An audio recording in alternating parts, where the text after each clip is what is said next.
Oh, I love it.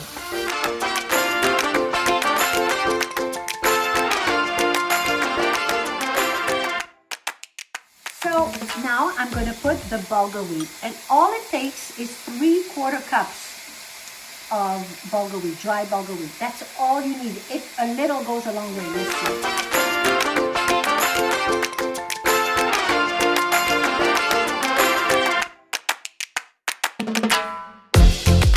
You ready?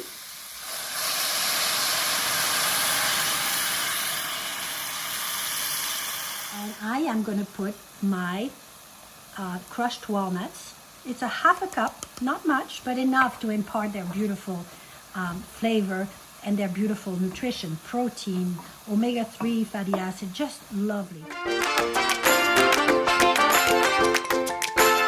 Okay, I can even hear that it's ready. Hear that crackling sound? Come see. And here. So, it's ready. Oh my God. Oh, ha, ha, ha.